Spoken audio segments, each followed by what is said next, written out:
Take a moment to close your eyes. Begin to notice your breathing. And be here. Begin to deepen the inhales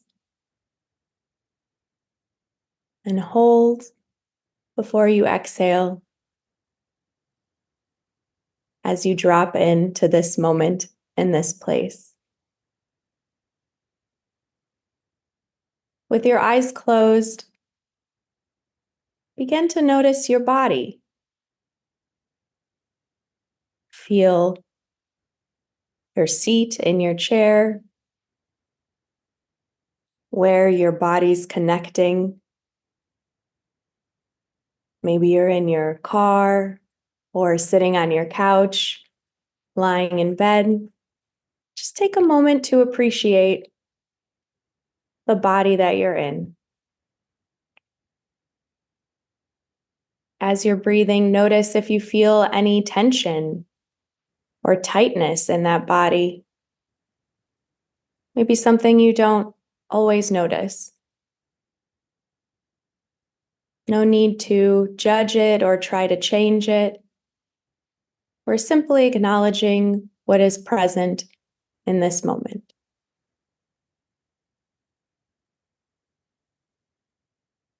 Continue to breathe as you begin to have a little curiosity. What is this body that you're sitting in? What's it trying to say?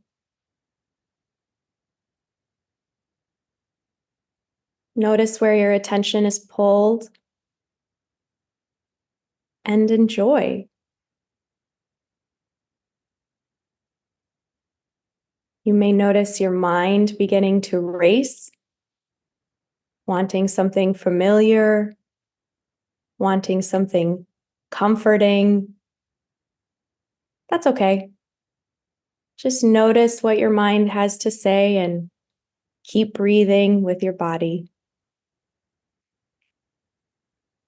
Now we're all going to take 3 deep breaths together. And we'll inhale, feel your belly rise, hold at the top, and exhale.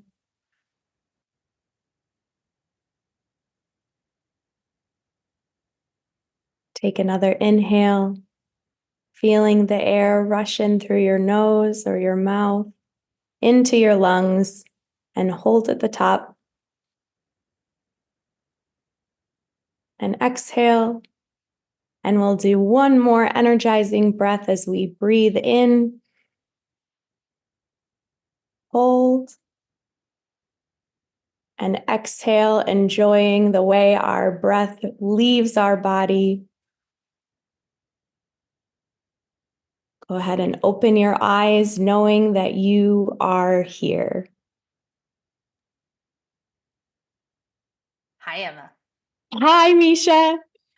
Thank you so much for walking us through that beautiful meditation. I'm so glad that our listeners got to participate in that. Thank you. Thank you. It was such a wonderful way to start my experience as well. I feel even more present being here with you. So, Emma, tell our listeners today a little bit about you and your entrepreneurial story. Yes. Okay. So my name is Emma, and I actually am coming up on my official 1 year of owning and operating my coaching practice called the Breathing Room Coaching and Facilitating. And it's been a crazy journey, as I'm sure many entrepreneurs can relate to. Although I've only been in practice myself for a year, I actually have been on this path since the beginning. I was a kid who really loved emotions a lot, at least understanding the emotions of other people or learning how to invoke certain emotions. I'm a real theater kid, total theater kid.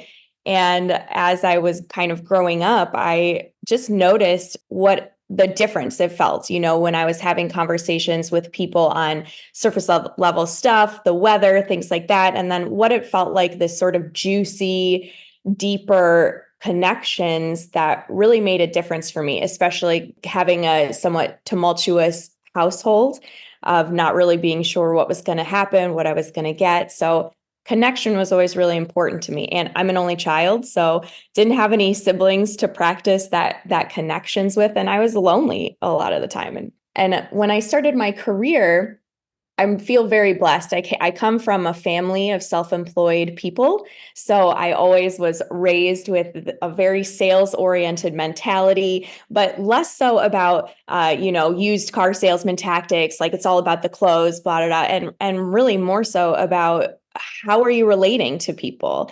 My grandfather and my mother were both financial advisors. So in a lot of ways, I'm sure many financial advisors who are listening in can know it's it's almost like being a therapist. Money is such a vulnerable topic to talk about, and it touches on so many different areas of life. And when we're in my experience anyway, being in a smaller financial planning community, it can be very, very powerful. However, as I discovered going into corporate finance for myself, it can also be a really painful place to be in, especially as a woman trying to make myself, I don't know. See, I felt like I had to be better than everyone. I felt like I had to be different than who I was in order to make money. And something about it just really didn't feel right. I loved talking to people. I loved planning out their dreams, but I didn't love having to earn confidence, or having to earn, not by way of relationship, but by way of how well I predicted the stock market, which, full disclosure, I don't know how to do. I don't know how to predict the stock market. So I came across a woman who was a coach, and I was like, wow, that job feels a lot more aligned to what I really wanted to do. And so I just started asking her, how did you do this? How did you get to where you are? And she introduced me to a wonderful program, a master's program, where I actually ended up getting my master's degree in transformational coaching and leadership. And that was a huge turning point for me in terms of being able to really build a solid foundation where I could take these skills that felt very intuitive to me and put an academic basis to them, so I could actually understand, oh, this is why I feel that gut clench when I'm in a session, or this is how these connections are being made from an academic perspective. So I think, at least for myself, there has been a lot of, oh, coaching, that's woo woo, or that's not a real practice or whatever. But really to say, actually, more and more research that's being done is showing coaching as a very viable mode for helping people, supporting people to get to where they want to go in a different way than other mental health techniques. I myself have been in therapy for a long, long time. And frankly, when I started doing coaching, and especially group coaching, I noticed myself a lot of like exponential change in my life, and exponentially being able to trust myself more, to make moves in my life, to GSD, if you will. It was a lot easier for me to actually put some of the tools that I learned into practice. And that's really what I wanted to create for people, was a space where I'm not telling them what to do. I have no idea what they should do, nor do I. I mean, I have my opinions. Like, let's be real, I definitely have my opinions, but that's not my job. And my job is really to be present with the people that I'm with, so that they have space to unlock the knowledge that we all already have inside of ourselves. So that was my inspiration for starting my company. And it's what I've been doing for the past, it's what I've been doing for the past 7 years, but it's what I've been doing for the past year, very deeply and in integrity with who exactly I am, exactly my voice, for the past year. So exciting. Thank you so much for sharing your very transparent and vulnerable story. I think that many of our listeners could certainly relate to that story. Let's talk about this transformational leadership coaching, right? As you are coaching your clients, your entrepreneurs, what do you think is the biggest struggle? We'll call them early entrepreneurs, whether they're just about to get started or they're in that kind of less than year mode. What do you think is their biggest struggle and that you are guiding them on? I love this question. I thank you.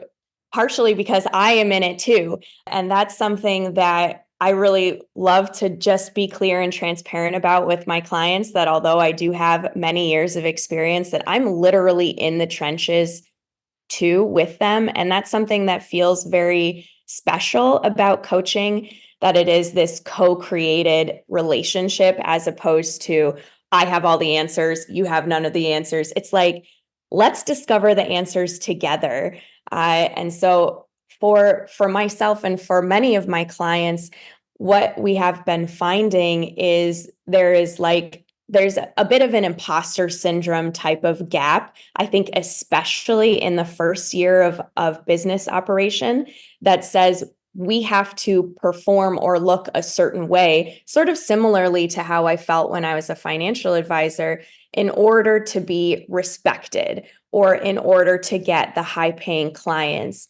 And what I have found time and time again is that the more we're able to really access our own authenticity and be honest with ourselves, the more we're able to attract the type of clients that we want.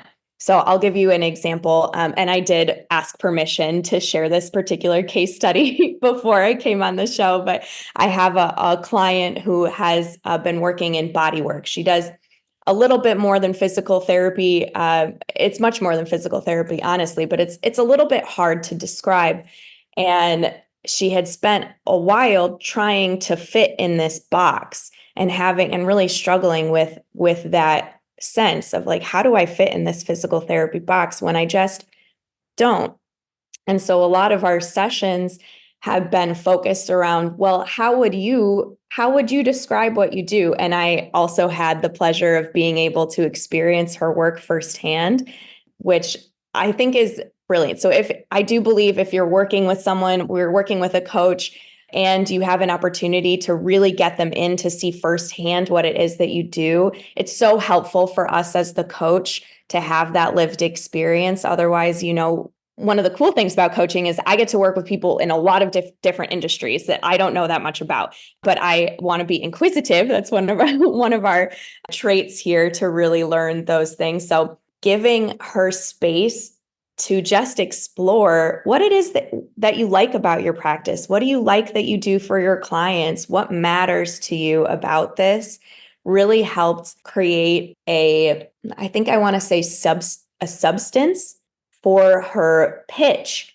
that made a difference. So even if the words that you're saying might be the same words that you always say for your pitch, to really hone in on what feels authentically real about where I am today and allowing that to come through in your in your presence, in your body language and the words that you say. So I think that's the biggest one, that like, for me, entrepreneurship is not about following all of the rules or like making the most dials or putting your nose to the grindstone. Even really, it's how can we be our most authentic selves in as many places as possible, as easily as possible, so that the people that we want to attract can find us. And that's really what has helped my business bloom.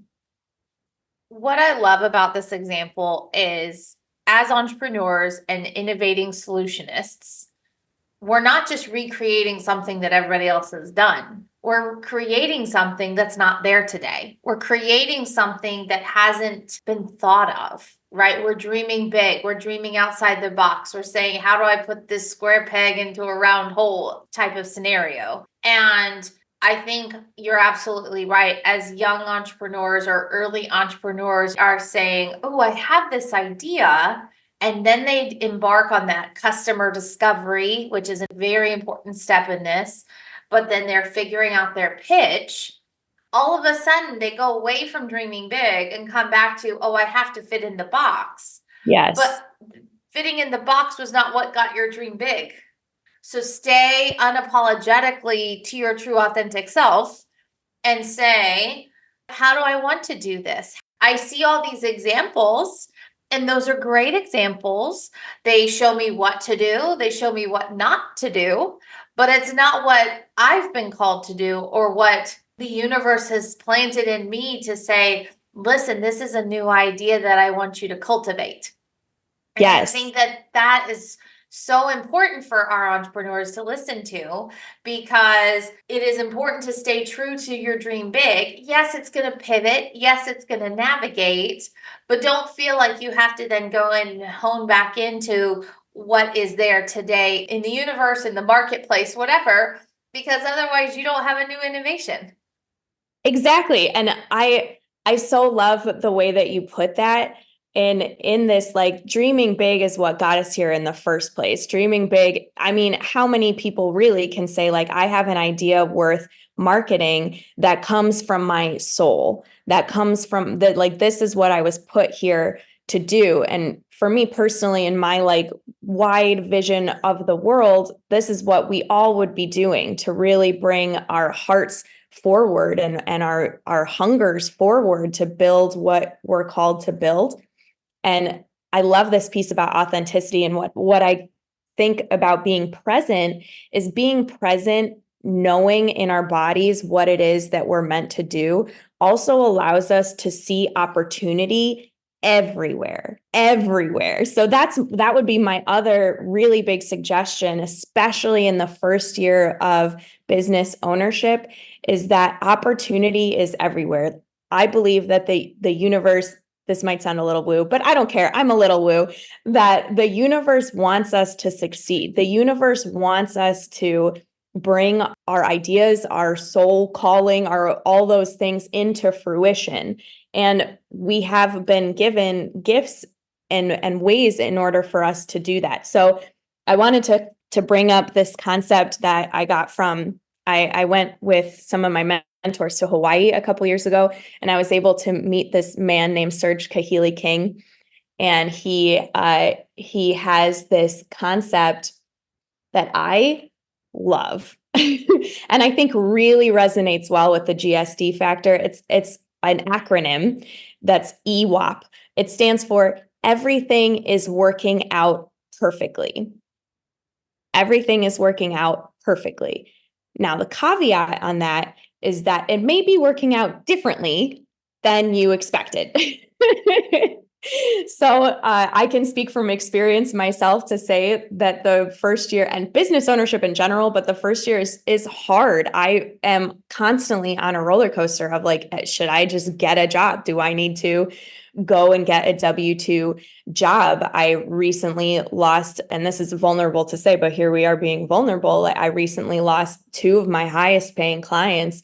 And it is like this constant fear. There's fear. Am I doing the right thing? Am I on the right path? And I love this, everything is working out perfectly, because it helps me to reframe some of these things that is so normal in business ownership. Having worked with entrepreneurs for over a decade in different facets, this is completely normal. We lose business, we gain business. Things go down, things come up. We feel crappy, we feel great.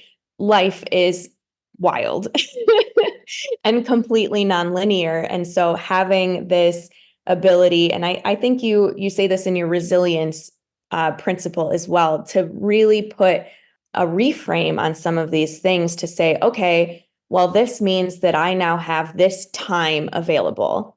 What do I do with this time? What's my next iteration? What's my next step? And to really, frankly, like, believe in myself and believe in the message that I have been given, that coaching and facilitating is what I was put here to do. So I'm going to do it no matter what. It's so true. And I talk about it in the chapter, Living Life with Open Hands, because, if we were to hold on tight to everything, nothing would ever change. We wouldn't grow. But if we live life with open hands, things can flow in, things can flow out. And it could be good, bad, or indifferent. But when I hear about your situation that you're sharing about so vulnerably, it's making room for the next growth. It's making room for the next scale. It's giving you a chance to breathe and be present and say, okay, this was the time that was spent on these clients. They're no longer here. Why are they no longer here? And what is coming that I needed to create space for? Exactly. And I think if we can always have that glass half full approach and lens to it and say, okay, this happened for a reason.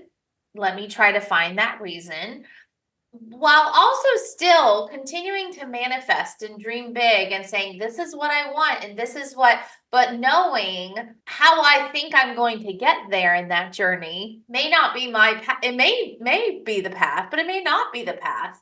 But ultimately, this is my dream big. This is what I'm going to manifest, right? I'm going to have it on a board. I'm going to have it on a mirror. I'm going to talk it out. I'm going to put it out into the universe, right? Give it energy and give it life. And something will happen. How I got there, whatever my roadmap was, may or may not look how I had planned it. And that's okay. Exactly. And I think these lessons and nuggets of wisdom that you're dropping with our listeners, I think is so important and really resonates for a lot of people. So thank you. Thank you. What is Emma powerfully choosing in 2024?